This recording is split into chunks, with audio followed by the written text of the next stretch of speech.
Hello and welcome to the Fans of Wrestling Show, where we do a weekly review of all things wrestling. I'll be your host, Paulie Price, and I'm super excited to get this franchise going.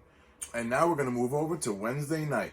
I'm going to start with AEW because NXT just had a yearly review show, so I'm going to go over that, but I'm going to start with AEW because they had a full show with a full, extremely good match card. For the first match, we had Cody Rhodes versus Darby Allin. Now, first off, Darby Allin, man, this guy is awesome. I'm new to AEW. There's so many people out there that don't like AEW. I don't get that. If you like wrestling, just watch it or just shut up, because really it makes no sense. Just watch it or don't watch it. But I'm watching. So we had Cody Rhodes and Darby Allin in a match that went about 12 to 13 minutes plus. For me, this was a really great match. The crowd was behind it the whole time. The coffin drop to the outside apron. I know he got some of it, but listen, that move and that guy is nuts, and it's great, and I love it, and I hope to see more. But I hope he stays safe. We also got to see Arn Anderson actually get involved, being Cody's manager, and he actually kind of throw up the knees, and I think that's kind of how Cody pulled out the win against Darby Allin, because listen, Cody just got the roll up. He didn't knock him out. There's still more to that story. So for me, I'm going to rate that match a 5 out of 5 because it was just electrifying. It was a great way to start the new year and the show, and for me, it was just a great match. Then we're going to move over to the women's division in a fatal four-way match against Rose, Shida, Baker, and Riho. Let me tell you, the women stepped it up, because a lot of people say that the women's division in AEW isn't as great as other companies, but for me, listen, they work hard. You're seeing it now. They put on a great match, and actually, I kind of saw things I didn't see before. There was a couple of things that, if you're a Busted Open fan, I try not to incorporate what they talk about on my show because they talked about it, But I did like a point that Bully Ray made and said about the whole justification of the tables. If you're going to go through a table, stay there for like 5 to 6 minutes. Don't get up, because it loses credibility, and I get that. And for me, there were certain moments where I was like, yeah, what's up with that? And it does happen from time to time, but I digress. Another thing I loved about this match is there were so many near falls. In a fatal four-way, I really didn't know who was going to win. Was the title going to change hands? But somehow, some way, Riho is able to flip over Baker and pin her and come out with the win barely by the skin of her teeth. So for me, I'm going to give this match a 4 out of 5 because they put on a great show.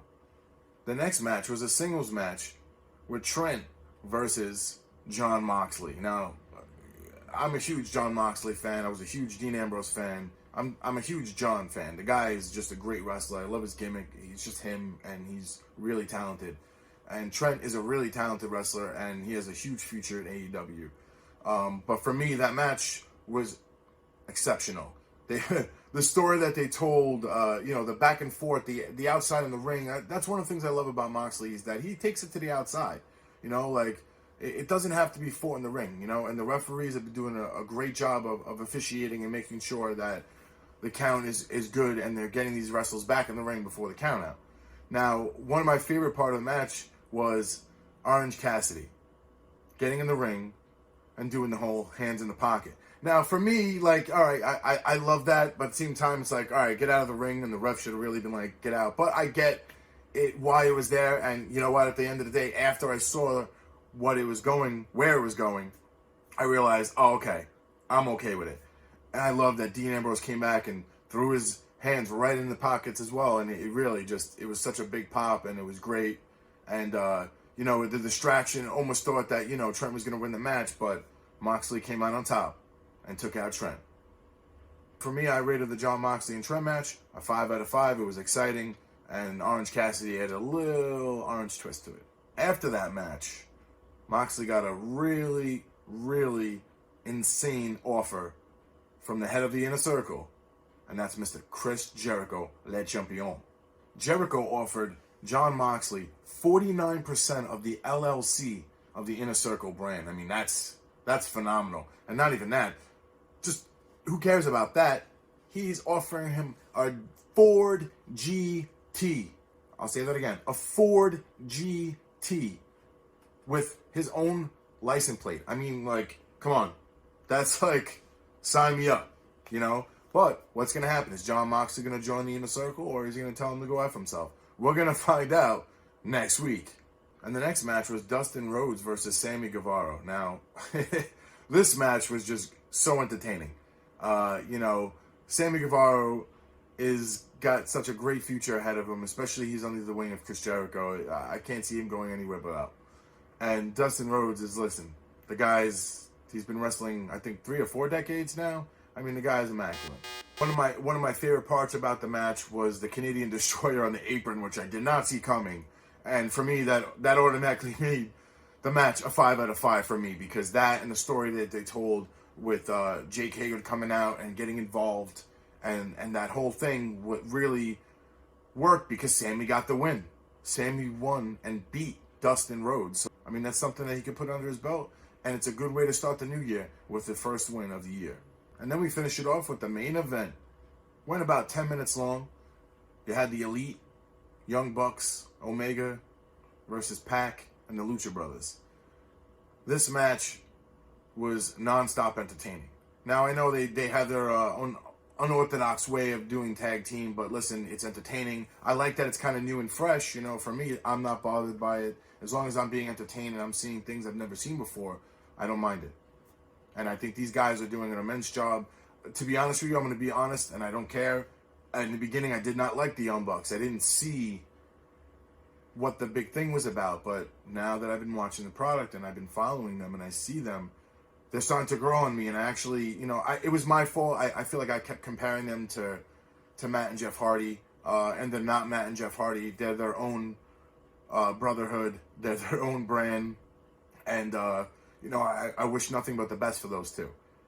One of the biggest thing about the match is that the chemistry that these guys had, and you saw it in the ring. They put on such a great show. The crowd was behind this match. Every beck and call these guys did, man, they were there. And, you know, for me, that's important when it's in a match. You need that crowd. That crowd needs to be loud. Omega able to pin Rey Fenix to get the win, and the Elite starts off the year with the win. But now here's the thing. For me, I gave that match a 5 out of 5. Okay? But after the show ended, another thing I liked about the match is that Hangman Page, after he had his beef with Private Party, he stole someone's drink, whatever was going on, because he was drunk. He was actually at the commentary table, which was very entertaining as well during the match. But at the end of the show, the Elite invited him to the ring, and he did not go. So, I mean, what does that say for the future of Hangman Adam Page? All right, now we're going to rate the whole show in itself. For me, the ref rating was a 5. They did an amazing job. Everybody was doing their job, counting. You know, the drama that they caused. I mean, Aubrey, Rick Knox, you know, just they have great talent. And that's why I want to talk about them. That's what my show is also about. I'm trying to get the officials involved, because you know what? Without those officials, none of this matters. Those referees are the game. And it's key, and that's why I want to talk about them on my show. For me, the match card, 5. It was a great lineup. They had everything mixed in. The production value for me, I gave it a 4.